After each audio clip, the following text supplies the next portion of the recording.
नमस्कार। मैं मनुवादी ब्रजेश कुमार मिश्र। लाल किले पर हुए आतंकवादी हमले को हमें भूलना नहीं है।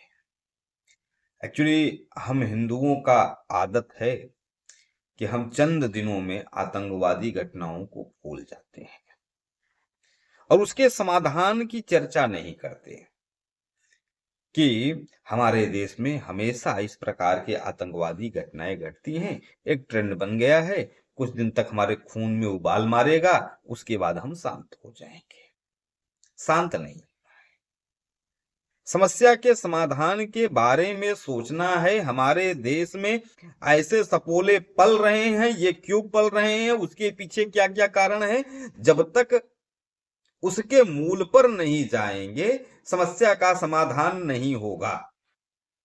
मेरा स्पष्ट मानना है कि सिर्फ पाकिस्तान को गाली देने से काम नहीं चलेगा। हमको अपने गिरेबान और अपनी कमियों के बारे में सोचना होगा कि आखिर हिंदुस्तान में यह आतंकवादी सफल कैसे हो जाते हैं। आखिर हिंदुस्तान में जिले जिले में, अलग अलग राज्यों में ये आतंकवादी फल फूल कैसे रहे। एक यूनिवर्सिटी सोचिए, एक यूनिवर्सिटी पूरा क्या कहते हैं, आतंकियों का गढ़ बनी हुई है, आतंकियों का केंद्र बनी। अल फलाह यूनिवर्सिटी साइन कर रही थी ब्रेन वॉश। ये यूनिवर्सिटी तो कब का बंद हो जाना चाहिए। वहां यूनिवर्सिटी वाला खुदा दिखा रहा है कि हमारे यहाँ ऐसा कोई मामला नहीं है। वो जमी दोज हो जाना चाहिए, वो विद्यालय, उसका नेस्ता नाबूद, उसको मतलब कुछ बचना ही नहीं चाहिए। ये सारी घटनाएं घट रही हैं हमारे देश में और हम चैन की बंसी बजा रहे हैं। अब लाल किला वाली जो घटना घटी, उस घटना पर भारत के प्रधानमंत्री नरेंद्र मोदी जी कह रहे हैं षड्यंत्रकारियों को बख्शा नहीं जाएगा। मोदी जी, आप षड्यंत्रकारियों की पहचान करेंगे तब तो उन्हें नहीं बख्शेंगे। पहचान करना कठिन है। पहले मानिए कि हमारे देश में करोड़ों करोड़ सपोले पल रहे हैं, तब तो समस्या का समाधान होगा। मानिए कि हमारे देश में जो मदरसे हैं, जो मस्जिदें हैं, जहां से आतंकवादियों को फलने फूलने के लिए मौका दिया जाता है, खाद पानी दिया जाता है, जहां पाक परस्त लोग बैठे हैं, ये हैं, इनका समूल नाश करना है, तब तो आप समस्या का समाधान करेंगे। और मानिए कि आपके देश के संविधान और कानून में इतनी खामियां है कि यहां आतंकवादियों के भी मानवाधिकार की बात होने लगती है। यहां आतंकवादी छूट भी जाते हैं। आपके देश का जो कमजोर, सबसे कमजोर पक्ष है, वह कानून और संविधान है, जो आतंकवादियों के भी मानवाधिकार की मतलब। अब जो मुंबई में ब्लास्ट हुआ था, उसमें जो मुख्य अभियुक्त जो पकड़ा गया था, उसे कई सालों तक चिकन बिरयानी खिलाया जाता रहा। हमारे देश में उनका भी मानवाधिकार है। सुप्रीम कोर्ट भी 12 बजे उनकी फांसी रुकवाने के लिए खुल जाती हैं। ऐसे अधिवक्ता मिल जाते हैं हमारे देश में। अभी हो सकता है कि इस घटना के बाद, कुछ दिनों के बाद, अभी थोड़ा सा खून सबका गर्म है, तो हमारे विपक्ष के नेता बिल्कुल मौन है। देखिए, सोचिए, एक भी नेता नहीं बोल रहा है, एक नेता नहीं बोल रहा है। विपक्ष का एक भी हरामखोर नेता लाल किले के पास जो आतंकवादी हमला हुआ, जैसे इन सालों को साफ सुन गया हो। अखिलेश यादव के बयान अब नहीं सुनेंगे, मतलब कोई एक्शन। अब तक तो अगर ये कहीं जातीय एंगल देखने वाली बात होती तो अब तक ये बोल चुके होते। राहुल गांधी, प्रियंका गांधी मिलने नहीं गई हैं। ये लोग जो मृतक हैं, उनसे, उनके परिवार से मिलने नहीं गए। ये लोग घायलों से मिलने नहीं गए।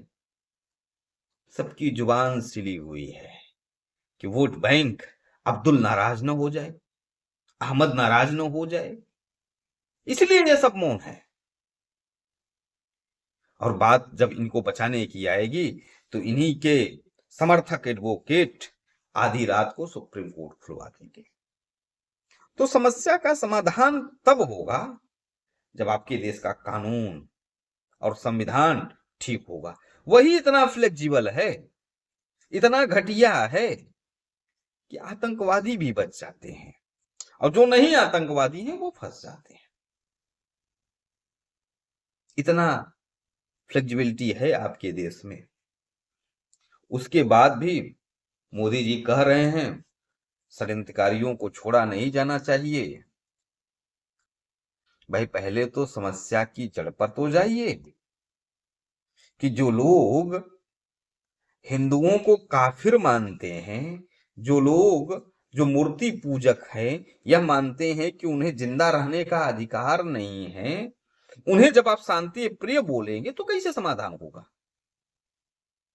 आप मानने के लिए ही नहीं तैयार हैं कि आपके देश में करोड़ों सपोले बैठे हैं और उन सपोलों को बचाने वाले बैठे हैं, तो कैसे समाधान होगा? आप मानने के लिए ही तैयार नहीं है कि आपके देश के संविधान और कानून में खामियां हैं, तो कैसे समाधान होगा? आपको पता है कि मदरसों से समस्याएं हो रही हैं, मस्जिदों से समस्याएं हो रही हैं, उसके बावजूद भी मदरसों को फंड मिल रहा है, हलाल सर्टिफिकेट के माध्यम से तमाम प्रकार के आतंकवादी घटनाएं करने की कोशिश की जा रही है, उसको नहीं बंद कर पा रहे हैं आप, तो कैसे आप समस्या का समाधान कर लेंगे?